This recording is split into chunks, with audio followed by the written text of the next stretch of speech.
Hi, everyone. Welcome to another typology interview. How's it going? We have Heather. Hey, Benjamin. Hey, so I already know your type, so we'll just get right into it. Do you Sounds want to good. tell us just your background in typology, how you got to us? Yeah, definitely. So my bachelor's is in social work. So I've been kind of in the field of humans for years and years and years. I got that back in the early 90s.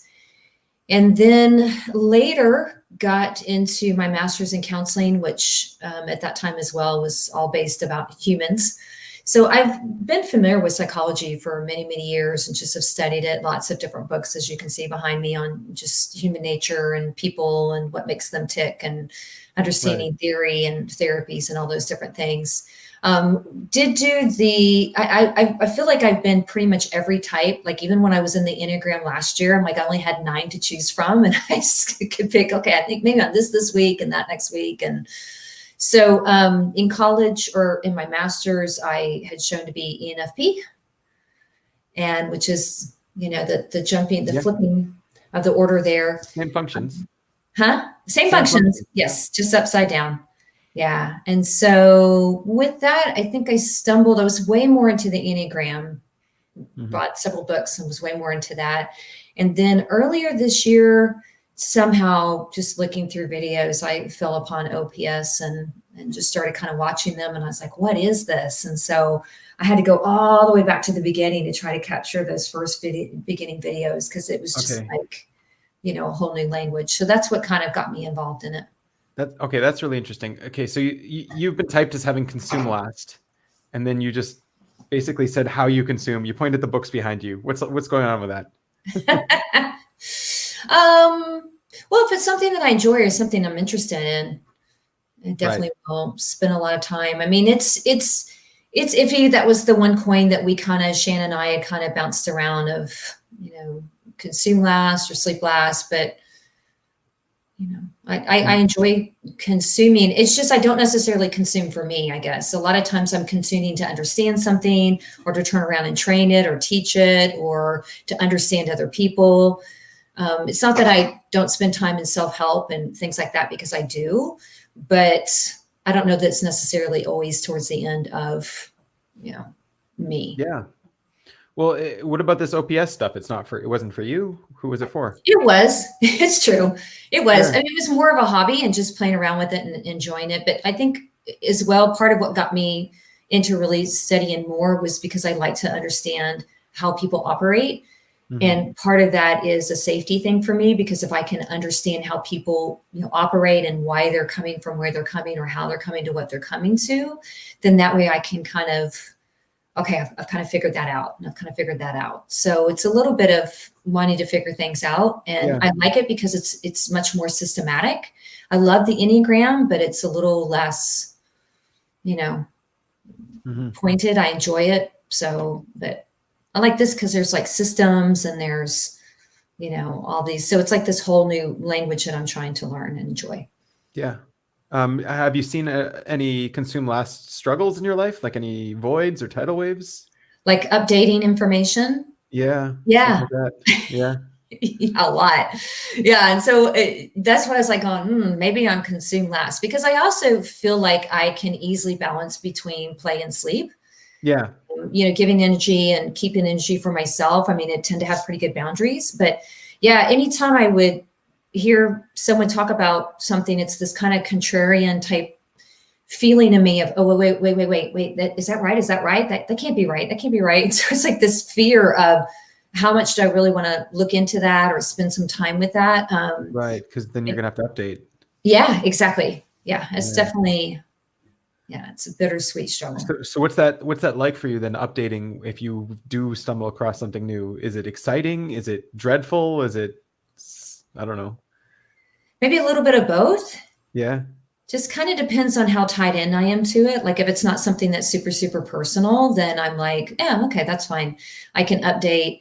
If it's something I've studied a lot, spent a lot of time in, have heavily invested in, this is what I believe to be true, especially Right. like deep core beliefs, to Right. look outside of that box and to begin to allow for other possibilities, especially with the demon in, Yeah. is it's a little bit scary. I have to just do it in increments to absorb it. and kind of pull it in and think about it and get comfortable with that and kind of reach out and pull a little bit more. So it's a little bit of fear, a little bit of excitement kind of mixed up in there. It's not overwhelming. Is that, or is that also it? Sometimes, yeah. I've definitely had pockets and season in my life of where I feel like existential crisis. You know, it's like, oh my gosh, is everything I've ever believed, it's like this drama, just completely false. And so having to kind of go back in and, you know, go back inward has been something I've had to do, and to get to where, you know, what do I believe about this? What do I value? Where's my truth in that? So yeah, it definitely can be a bit daunting for me. Does it also get maybe a little bit confusing at times if you get too much? Yeah. Yeah. Yeah. I tend to want to, especially with SI being second, I do kind of think of it like that. It's like, whatever my information is, I've always been like, I can assimilate just so much. And once I've got this assimilated and like, okay, I've added that in, I got that. Now I can add the next thing and pull that in and spend some time with that. I just slowly kind of add, you know, information. But if it's like just this big amount, I'm like, no, I need to have this organized so that I can actually, it's like, I need to get a handle on this. So let me begin to organize so I can start thinking, because too much just, I get paralyzed if it's just too much information. When you're learning that information, do you recognize it as any, like, is it making connections at the time, or does it feel like you're gathering new concepts or something? Yeah, I mean, definitely definitely with OP and starting to learn, I mean, it's like a new language. It's learning what their terms are, what they mean by that, what that looks like. Then I start like connecting, going, okay, here's a behavior back here. I remember. So I start kind of pulling out the SI memory and, you know, pulling up, oh, I think this is how this connects to this concept. And this, when I did this, that was maybe this. So yeah, I try to start connecting, but that's like immediately what I start doing is, okay, how do I find something that makes it known, where I'm trying to put it back in the box of where have I seen this before? How do I, yeah. So this question might not make sense to you, but what about the context? Are you aware of figuring out the context of what you're learning as well? Does context play into it? Yeah, context is big. Yes. Yeah. Because but just in general, context is big for me. I tend to spend a lot of time giving context so that I can be on the same page. But all of that just has more to do, for me, at least, with communication. I mean, it's how can you communicate if you don't understand, you know, the definitions of what you're talking about or the context. So my husband many times will come to me and he'll just start saying something. And I go, wait. What's the context? What's the context of this? He goes, why does that matter? I go, because it depends on why you're asking me this question. Is it for this? Is it for this? Where are you going to use this? So yeah, context is a big thing. Yeah, no. Okay. So it's interesting how you just picked up on that, because I wasn't sure that you would, but so what, can you tell us what context is for you? Like what it means, where it comes from? Is it sensory? Is it intuitive? I think it's sensory. Yeah, I think it's sensory. It's because I think of, I was thinking about, you know, SI and NE, and to me, the thing that came to mind is that it's like facial recognition software. That's what NE and SI is to me. Okay. So it's constantly, you know, sweeping and looking for these patterns that are out here. And some of those patterns I'm kind of like, whatever, because they're vague. It's kind of feminine. And so they're kind of vague. And so what SI does is I want to understand, wait, if you're bringing this to me, I need clarity of what you're bringing to me. So SI will have what the data points do in facial recognition. You'll have a point here, here, here, here, here. And you see it. I mean, that's what it looks like, is all these points and connections together so that you get a clear image. So it's recognizable. And so to me, to sit there and just throw me down in the middle of something and not, you know, zoom out and give me the context of, you know, all of this so that I can understand what all this is, I have a hard time answering that question, whatever it is that he's asking me. Did that answer that? Yeah, it does. And you gave a good analogy as well. So that's really interesting right there. We have someone from the community that does facial recognition, and he tunes in sometimes. Yeah. On functions and I guess the way the way it's animated, and he has a claim here. He says you have all of your functions conscious. That's what he says. Oh, like So- right now? No, in general. Yeah. Oh, in general. Yeah. Okay, so let's start back with TE then. That Okay. was a detour for consume last. Yeah, no problem. Yeah. So masculine TE, have you identified a little bit with the stereotypes of what masculine TE is? Does that make sense to you? Yes. It's so funny because when I was talking with a couple of the other ladies on this, they're like, no, I think it's masculine. Like, are you sure? Because I feel like it's not. And I realized, no, it's masculine. The way that I kind of have thought of it is that masculinity for me is like a machete versus a scalpel. Like I have had Another to learn. analogy. Good job. Huh? Oh, Another I'm analogy. going to be Yeah. bringing these illustrations because this All is right. how I think. So it's like, to me, going through life where, I want to fix things for people. Let me just fix this. I'm uncomfortable with it not being fixed. I'm uncomfortable with it getting emotional. Let me fix this, exactly what they're talking about, so that you can be happy. Because in my mind, I'm thinking, why would you not want this fixed? So that's where I'm coming from. And so like in my probably late 20s, this kept slapping me in the face because I would just machete, and I just like, well, you just need to do step 1, 2, 3, 4 and fix the problem. And just, I remember distinctly being with a couple of girlfriends, and we were sitting in a car, probably outside the Barnes and Nobles in Austin, at night, and having this conversation with her and just trying to TE her issue. And she just started crying. And I'm like, and I saw the defenses come up. And I'm just like, she said, Heather, it's not what you're saying, it's how you're saying it. Yeah. And it was just this thing that hit me. And I was like, oh my gosh. And so later, as I'm, spending some time about that, seeing the patterns of that then, because once I become aware of it, it's like, oh my gosh, I've done that here and here and here, which makes me cry because I'm like, wasn't my intent. But realizing, recognizing that the means, whatever that how is, the means don't always justify the end. And so for me, the TE end over here of, well, let's just fix the problem, I've had to learn to shift that to, let's be present with this person, shift what that, that end was. And so it got better, I think, later, because my double observers went to work. Yeah. And basically FI was like, that's not what I value. I don't value hurting people. I want to help. I want to be a better communicator. I want to be able to help lots of different people. So how in the world do I go about this? Because the FE sitting in the car, different approach, better result, and didn't wound this person. And I'm like, how did she do that? So that's where I just started watching. And so once I got into my counseling program, the master's in counseling program, there was another girl too that was just a master at FE. And so I would watch her, and I had my little notepad, because she would take what the person was saying and would just so quickly empathize with what the feeling was, what their experience was. She'd add some amazing insight, flip it around, and just, give it to them. So I'm over here going, okay, listen. Step 2, notice the emotion. I'm literally over here writing a list down of how to do that. Like, what are the techniques and tools, TE tools, that I can do to do what is obviously needed, especially as a counselor, as a therapist. And so then later, when I got into my field practicum, because part of what happened in that practicum that I was in college was I had to have 2 really strong FE sessions. They didn't call it that, but that's what they were talking about.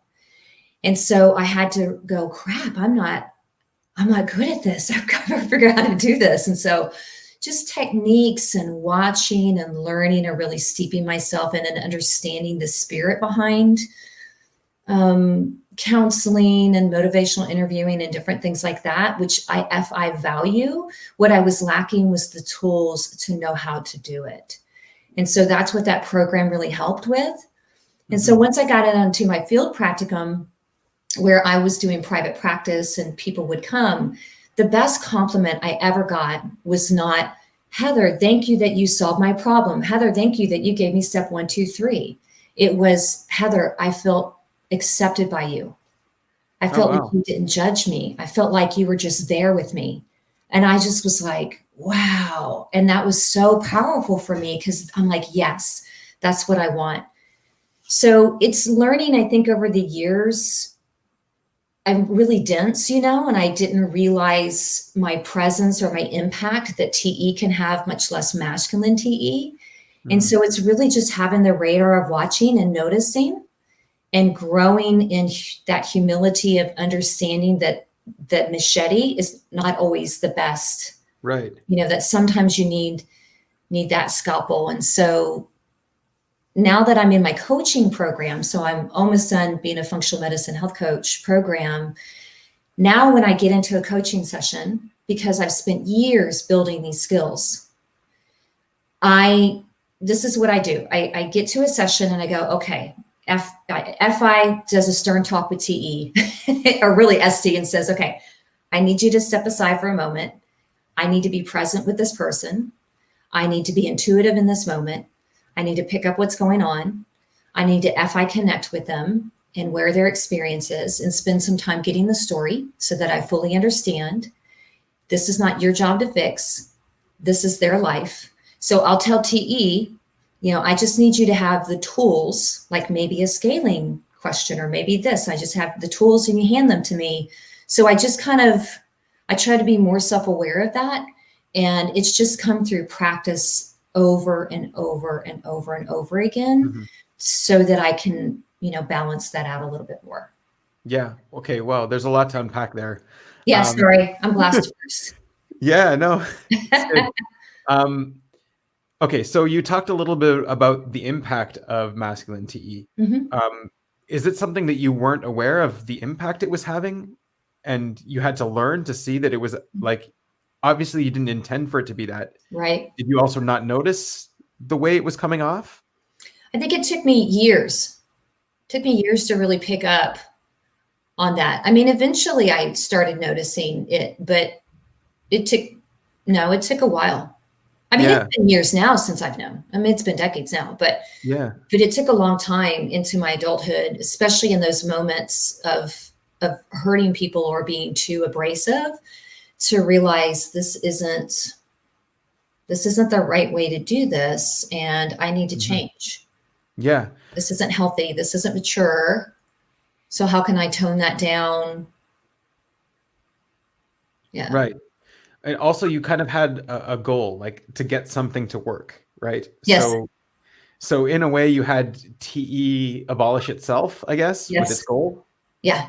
Yeah. It Yeah? was a shift in focus you know, of wanting to make sure that the goal became The process. being present with them. Yeah, the The goal is the goal process. became, yes, about Yeah, them and not about this TE, this is what I think you should do to fix your problem, because right. yeah, they're the experts, not me. Is that something that you think other people can tap into, that you could recommend if they're having trouble with their how they come off and not recognizing it? Yeah. I mean, if you listen to life will tell you. If you get Yeah, smacked around enough where either lose relationships or people are brave enough to tell you, and your family will tell you, people will tell you, and um, so yeah, that, paying attention to that. And then I think also just the motivational interviewing, which is that's a whole, what would you call that, a framework or um, a system. I'm not sure what the word is, but an archetype or whatever you would call that, like this whole framework where the spirit behind that plus the tools, because I needed the tools hmm, so that I could trust the process of, okay, this works. This has been proven, this works. And so learning those tools, I've watched it actually work. And so, yeah. Um, so we did kind of talk a little bit about it, but what is this case building stuff that you were telling me about gathering evidence to? oh yeah. I was thinking about that. So here's, you were talking about saying, hey, are you like you gave the concept of, you grab this first concept and then it's like on, whoever it is to prove or disprove. And it's like a dog, with a With a bone. bone. Yeah. Yeah, I have a great illustration that just happened recently, because part of what happens too is I just judge or think so quickly that I don't check with any to think, is there other possibilities? And so I'm trying to be better. I'm at least aware of it. And so I'm trying to be better about checking any possibilities. So for instance, I was at the gym and I went up to the leg press machine, and they're like had 5 or 6 plates, 45-pound plates on both sides. And I'm looking around, nobody's there. And so I'm thinking, man, what a jerk that didn't take all these plates off. Like that was my first thought. So SI has seen that, because there's definitely been jerks in the gym that don't take their weights off. Right. So that's kind of rolling around. And so there was this other guy that was kind of here, and I almost, thank God I did not do this, and I just kept it to myself, but I almost said, look at this, what a jerk, right? So anyway, literally 10 seconds later, the guy who was on something else came over, really nice guy. And he goes, oh, I'm sorry. If you need this, I can get off now. I just have one more set. And I'm going, oh my gosh, I'm the jerk. I'm the jerk. And it's like, I didn't stop to think through the fact that maybe someone was, doing a set over here, which I have done that before. And so it just was such a vivid example that I run into over and over again of, Heather, check the innie, take some time to go see the other possibilities rather than jumping to that first conclusion. Right. So definitely that. Do you want more on that, or go with the? Yeah, that's really good. I think so for maybe more for ESTJs, it's less of an issue, but it's still something. And I think also for ISTJs or SI DOMs in general, it's something that yeah, it's a struggle. So I think it's really good that you're double observing and explaining it to us. So please, yeah, keep going.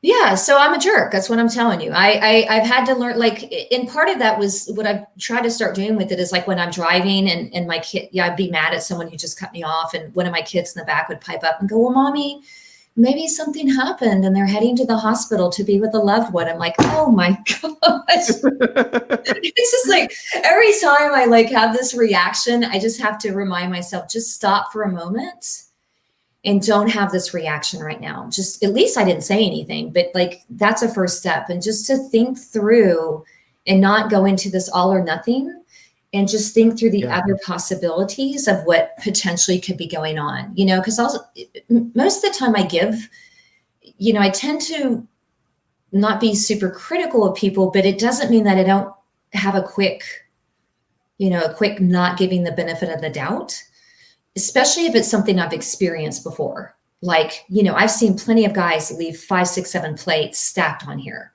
and you've got an elderly person who can't take them off. So I'm already thinking through all that, when no, it's just some guy who just stepped away for a second. So I have to check that self quite a bit. Okay. So, and then another thing I've noticed with that function stack sort of thing is that that first conclusion that maybe isn't all of the possibilities, it's just a single possibility. It's not the gray, it's black and white. It's black. So that first one can build onto a second one, and then cascade and keep building, and then just run wild and get to somewhere. How did you get there? I don't know. I've seen it a couple times with unhealthy, I don't know. Yeah, totally agree. I totally agree. And especially with the demon in happening for me, like I said, I'm constantly kind of scanning.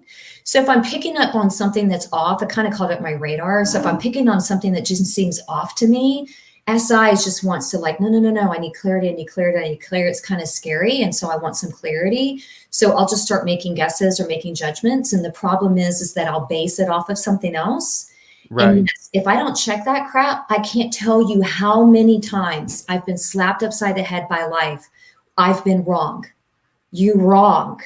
You didn't, it's just not, it's black and white thinking. It's not allowing for the gray that, and it isn't just with other people, it's with myself, especially with masculine TE. I can just waylay on feminine FI.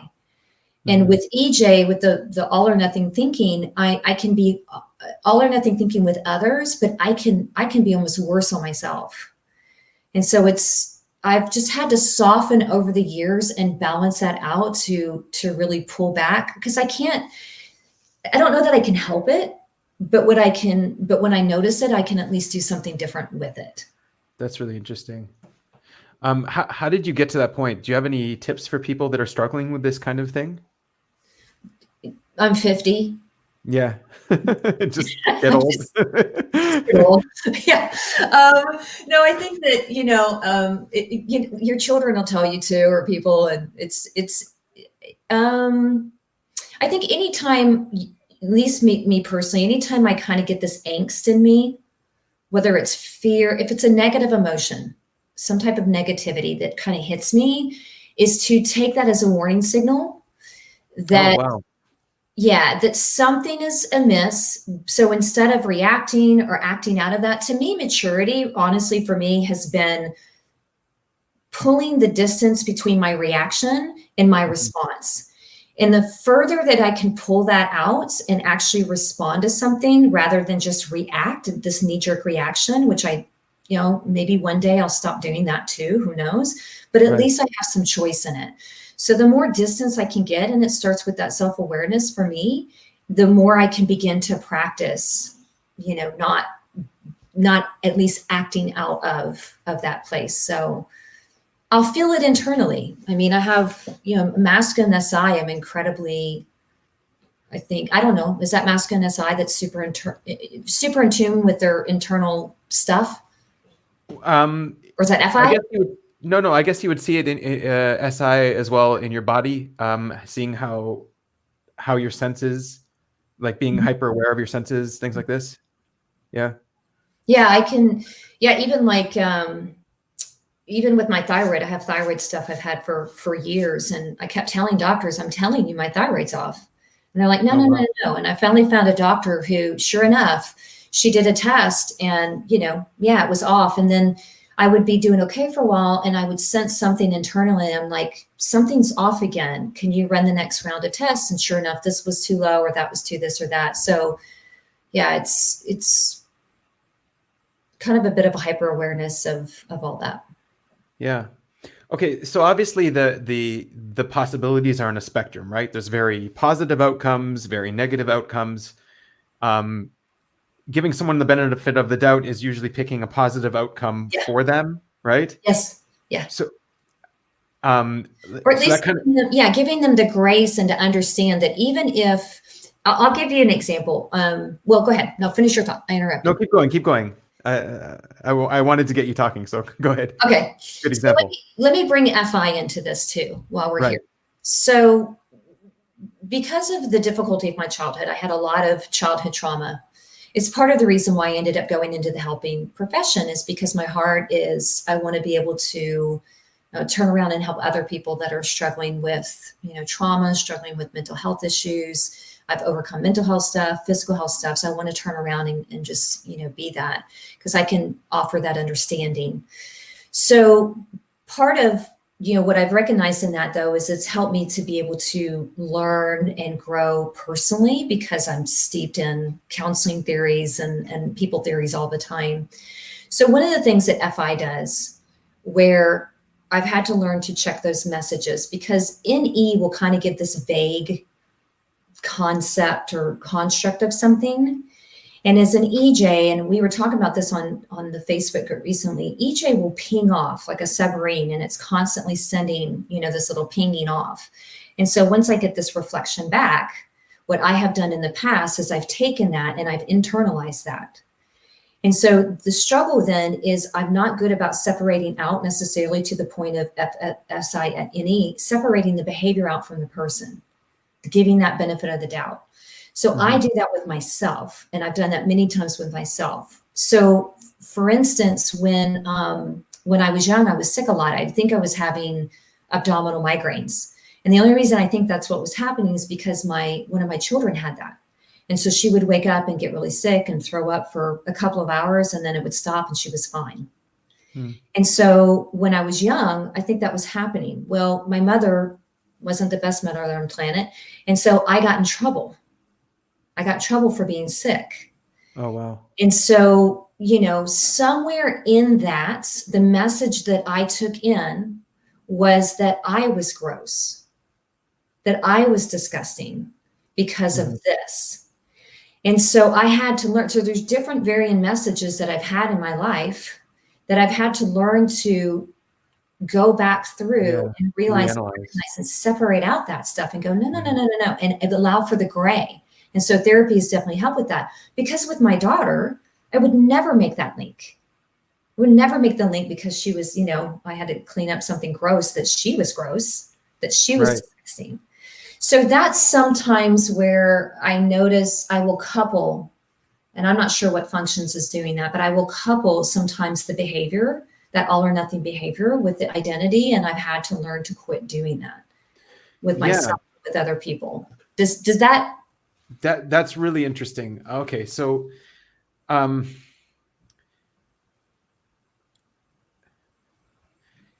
were you aware that you were coupling that before, that behavior and identity were linked? No. No. Are you aware now that you were doing that? Yeah. Yeah. Yeah. So like behavior reflects. So if somebody behaves in a certain way, that means that's them, that reflects on them. That's who they are. Exactly. Yeah. It's tying your identity. It's tying someone's identity to just, behavior, which the double deciding would say, well, yeah, I mean, they can act like a jerk. It doesn't necessarily make them a jerk. Right. Maybe they're just having a bad day or something. So it's like trying to double decide better. And so where that gets even more dangerous with your functions, I don't want to pick on you or anything, but I'm just saying, where that gets even more dangerous is when you're quick to have those assumptions, and build and chain off of those assumptions, and you've decided this person is bad, or this person, then that could snowball and just get carried away. Exactly. Yeah. And yes, and that took me, again, quite some time to realize I was doing that. Second, to know that's not healthy. Third, to have the desire, I don't want to do that. So I'm not nearly to the same degree. Obviously, I've grown a lot, and I don't do that to the same degree that I did at one point. But at one point, it was very much that way. But even with myself, I've had to learn to stop doing that with myself, and to have self-compassion and grace and acceptance, and just in general, and to allow for the gray. To allow for that gray, that there's other possibilities of what's going on. It doesn't define them. That's not their identity. And I think something that we jump into, I think people can understand that, because we tend to, Dave and Shan joke about, you're not a special snowflake, whoever you are. It's like we will over-identify with our type. Yeah. We'll over-identify people who struggle with addiction, or struggle with the eating disorder, or struggle with, a mental health disorder or a physical disorder. We'll over-identify with it. And all of a sudden that becomes all of who we are. And it's like, no, that's not all of who you are. There's so much more that is to you. So it's learning to kind of, I think, break that apart and not be so black and white. Right. Yeah, no, it doesn't sound like a simple thing to go through, especially knowing other people with your functions that do get stuck in that sort of trap. Mm-hmm. It doesn't sound like an easy thing to break out of. So you just say just time and experience. Yeah. And I think for me, the more that I've, given grace and acceptance to myself, and allowed, Christians. So just kind of, bringing that in from God. And the more that I have become aware of it, the easier it has become to catch that all or nothing thinking, and to stop. And okay, let's suppose it is true. What am I going to do? Am I going to just stop loving this person? Am I going to forgive them? Am I not going to, how many times have people forgiven me and given me the grace? And yeah, it's really good. Yeah. What am I not going to do that? So it's like, even if you bring it to its ultimate conclusion, it's like, okay, so this person just shattered your world because they weren't this image that you thought they were. Well, yeah, they're human. So you shouldn't have put them on a pedestal to begin with. And understand that, to give them that grace to just be who they are. And so, if, like in my marriage, I've been married for 30 years. And so it's one of the best things I ever heard was from a counselor. And they said, Jesus from the cross, when he says, forgive them, they don't know what they're doing, is kind of have that attitude of forgive them. They really don't know what they're doing. And it's to give that grace, it's to say, so now if he's upset or something, rather than jumping to have taken it personally, jumping to, oh my gosh, it's, hey, I've just noticed you seem upset. What's going on for you? Right. What's So going on? that's the other thing is like, okay, they don't know what they're doing, but it's also from your perspective. Like it's not, it, it's like saying that my perspective is the one and only perspective, and they need Right. to make sure my perspective is favorable on them. And that's not the way things work, I guess. Well, it's giving, not in the sense of they don't know what they're doing, in the sense that it's not intentional. To stop Right. thinking that there's some intentionality behind it, that Uh-huh. we're all human, we all hurt one another, we all do things that we regret and wish we weren't doing. So it's to giving Right. that grace and that mercy instead of this quick all or nothing. Yeah. But okay, so then also the whole with the whole spectrum of possibilities, why pick that one specifically? Like, why is that your default? Like the default one is painting them in a certain way. Why not pick a different possibility? Like, you know what I'm getting at? Like, why is that the one you default want to go to, and you have to tell yourself to stop and wait? I think just because there's, just life experiences, especially like when you get into patterns with people and you see Right. that pattern over and over and over again, and it's not allowing for the new. It's not allowing for the update. So it's like, after so many years of marriage, it's where we had to learn and to get out of some of the unhealthy patterns we were having. So he was having to see me in a new light to update his worldview on me. I was needing to update my worldview on him. So it's like, it's having the ability to allow in for the new and to not be so, no, this is, so the moment that comes up again, you just automatically jump to, oh my gosh, it's here again, instead Right. of allowing for that person to grow and that they've made steps forward. And this is not the same as it was 10 years ago or wherever it was back here. I mean, that's the downside to masculine SI. It's like it just doesn't forget, It's like the way that I think of masculine SI, at least for me, is that my past is always in my present. Right. It's always Yeah. in my present. And so Yeah, I it's see that. stopping looking in that rearview mirror and being present right now and allowing for the new and for the growth and for the grace and everything else. At least that's the way I Yeah. view it. No, yeah, that's really good saying. That's an interesting say. Yeah. My past is always in my present. Yeah. Um,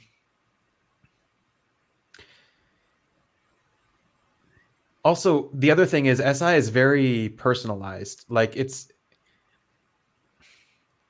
not like it's your interpretation of your past, right? It's not even really what the past actually was. Correct. Correct. Have you seen that as well? Yes. Yeah. Yeah. And sometimes do you have to try to let go of your interpretation of the past in order Yes. to, yeah? Oh yeah. Does that, do you Yes. have something on that? Yeah. It's not only just updating. Yeah, because it's updating all the way back. Right. Retroactively changing your memories. Yeah, and so Uh, definitely the therapy I talked about in a previous thing of EMDR, which is basically reprocessing memory.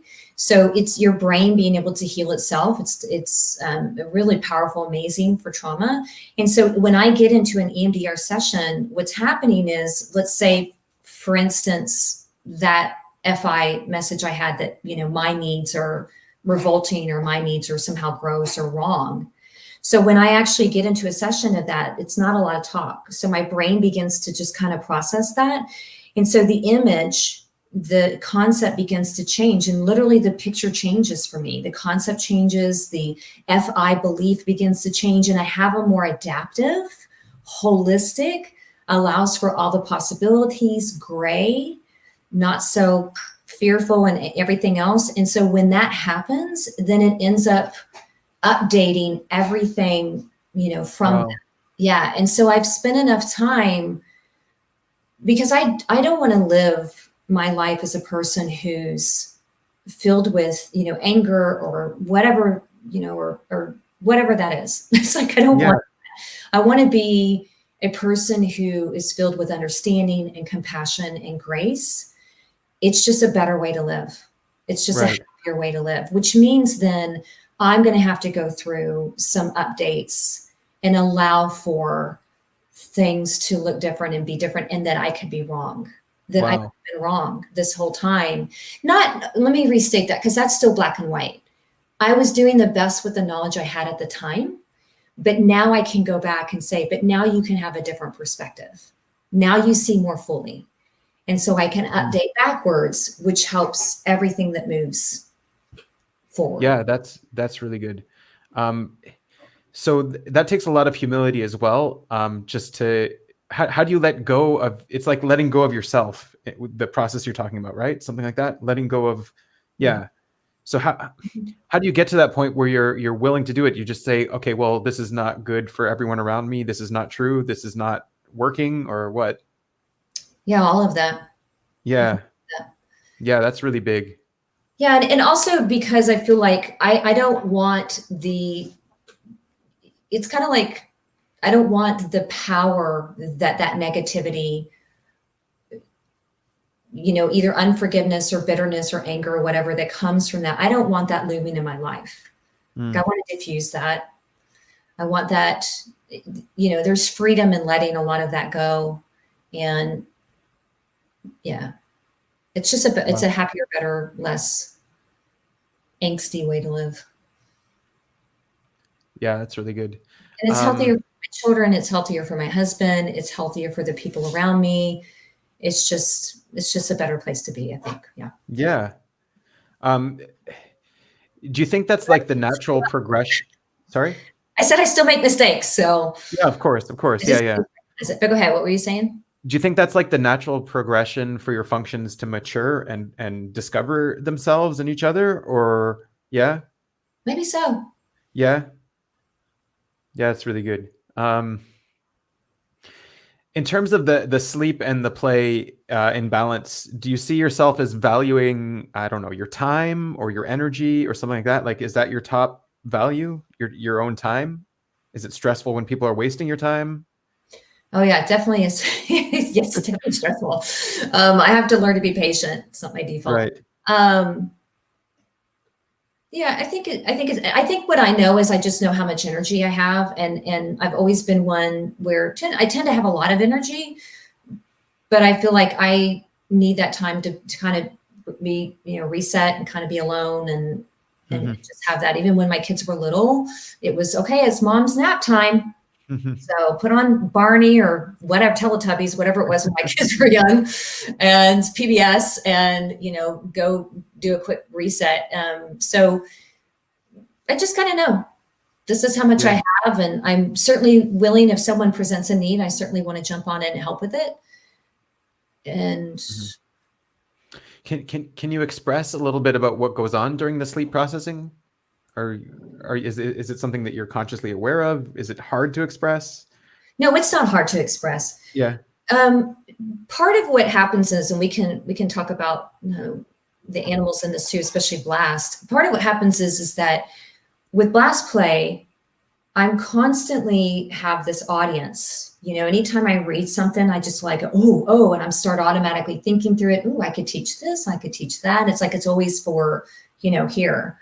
And so sleep energy for me, a couple of the ways that it works is one, to stop the audience, to stop anybody, and just to kind of go internally. And also, I use prayer a lot in that, and just to have this connection of, something outside of myself, rather than having, any expectations that I'm putting on myself, any crowd in my head, anything like that. It's like shutting all that down, right, and just being alone. Yeah, so that's something that TE is always hearing the tribe's voice in their head and arguing with the tribe internally. Plus blast, he's always like, this would be great to train and teach. And because I'm a trainer, I'm a clinical trainer. That's what I do all the time. So like when you talk about consuming, I'll go consume all this stuff to be able to go, that's good. Let me add that to this training and that training versus like fiction. If I read fiction, it's just for me. So that's something I'd like to do on a regular basis, is just read fiction so I can kind of just get lost in the story and not think. Yeah. So like that's a savior state, the thinking. You're obviously not afraid of it. It's not something that's scary, but it's something that you need to shut off in order to do your sleep and consume in some way. Yeah. Yeah, stop thinking. Do you catch yourself sometimes doing it when you're trying to do the sleep or trying to do the consume? Yeah. Yes, I have to like focus and just stop that. And like, I need to, honestly, I need to be better about picking up. I mean, besides like contemplative type prayer, is probably pick up something that's a little bit more in the meditation end. It's just I get about 30 seconds in and I go, okay, now this. It's like I have to, I need to get better about maybe doing something that is a little bit more, grounding in that. Nature helps. I love just being out in nature and just soaking up sunshine and looking at birds and thinking about what's out here and just surrounding myself with the things that, where I'm not thinking versus like I'm walking around with the podcast and I'm thinking, I'm analyzing, Right. learning all the time. And yeah. Do you identify a little bit with, overworking the reasons to justify your FI sometimes? Like needing to work on the reasons before you're allowed to like something, or? Oh, I see what you're saying. Yeah. I have to have reasons for things I like. I probably do. I probably do it unconsciously as well. I think probably because if you ask me why I would like something or want something, I probably could give you 100 reasons. Oh, well, there's this, Right. this. Yeah, I feel like sometimes I have to have the argument ready. To like justify to the tribe why you're allowed to FI? Yes. Yeah. Yeah. I feel like I need to always be ready to explain myself. Uh-huh. Yeah, that's stressful. Well, I mean, that's on me, but yeah. Yeah. Yeah. Yeah. Because they don't necessarily asking for an explanation. Like, I don't care. Okay, go ahead. Yeah. Right. Have you ever noticed that you're at odds a little bit with the reasons or with the tribe internally? Have you ever had that tidal wave where you're like, I don't like this, or I don't want to be here anymore, or something like that? Yes. Yeah, definitely. In different areas or ways. I mean, a small example is going to a restaurant. There's nothing there that I can eat. I mean, you talk about temper tantrum. Just kidding. But it's like, I don't want to. There's nothing on this menu that I can eat or that I like or whatever on a small scale. But then sometimes I have to learn to deal. Certainly on bigger scales, where been in situations before in ministry or in different ways where I'm like, I don't like this. I don't want to be here. I want something to change.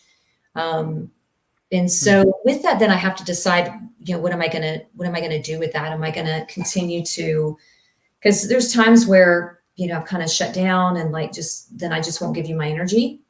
I'll just kind of take myself off.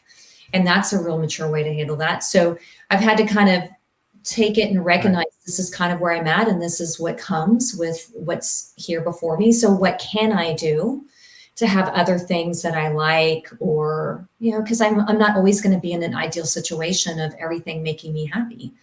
Right.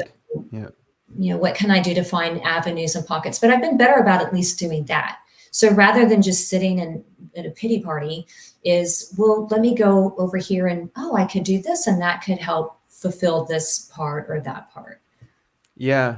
What about in terms of just trying to find reasons to justify your FI in some way? Like when you get to that point where it's like, I don't want to be here. Now I'm going to have to try to find reasons to explain it to people. Like you said, always. It's probably more not reasons to other people. It's probably more me reasoning myself. Okay. And saying, Heather, you can figure this out, and this, you need to be here, and for this, and the reason, because I can get like, I don't want to be here. I want to escape. I don't want to do this anymore. And I have to like, stop and go, what's going on internally. So rather than going to all or nothing, what is it about it that's good? What's not good? What do you want, not want? And do a little bit of that. And so it's more reasoning with myself than necessarily other people. Right. Okay. So my husband would probably argue and say, "Oh no, you give me reasons." That's probably true. You're hearing your husband in your head right here. Yeah. He's like, "No, you probably give me reasons." So, so I can do that sometime as well. And we're really good at just, sometimes I'll tell him, I just need to throw all these reasons out here, and I just need to TE all this out and just talk about this, so I can just get it out, or journal, or whatever I do. Right. And that way I know at least I've put it out here. And to be Well, what it sounded like to me was the process you were going through was the getting in touch with your FI right. more so than your TE trying to justify your FI. So Yeah. I think that's a much healthier way to go about it, actually. Yes. Yeah. Yeah. Really cool. Do you have any maybe final message for other people of your type? Maybe something we didn't talk about? I mean, the only thing we really didn't touch on, just real quick though, was I think the idea of blast. And I recently was watching something about the ability to increase blast. And so, one of the things is talking about that active recall and that ability to do active recall. And so that's something that I've worked a lot on. Like in college, I would, if I was studying, I would just put a prompt on one side of a card and I'd flip it over and have the whole definition. And so I'd have a pile of these. And so the way that I kind of grew in that blast was I would take that, grab that prompt, and then I would sit there and teach it or talk about it out loud, from start to finish. Oh, the Krebs cycle is this and this and this and this. And so I would just, go through the cards until I had it all mastered. And so that's something I, heard people talk about what that looks like. And for me, that's kind of what it looks like. When I'm training, I just need one little prompt and then I'm able to just bring in all of this. So that's really interesting that it's like, other people have said this too. It's not that you're automatically just good at blast. It's that you were responsible for it and you put in the work to get good at it. Mm-hmm. And it's not like you were born just able to just go and blast properly.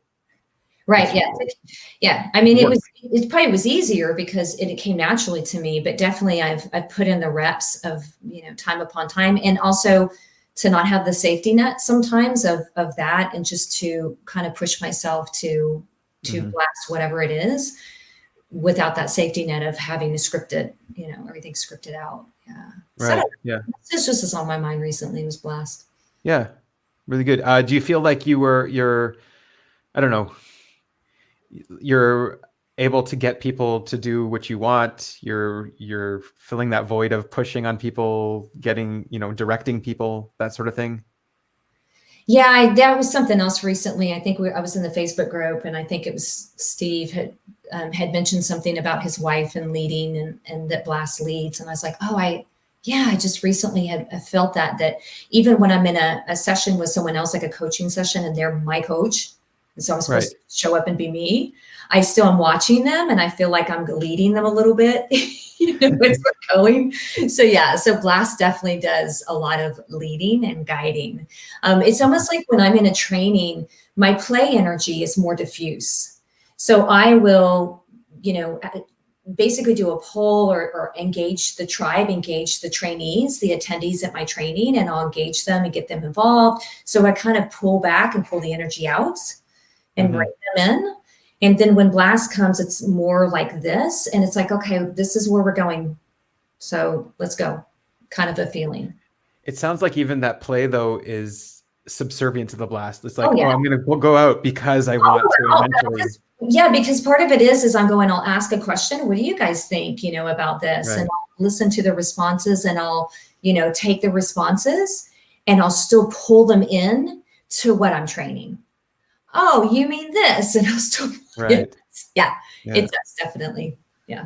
Do you feel like you were maybe leading me in this interview at all, or as well? I mean, probably. Yeah. Certain parts, who knows? Who knows? All right.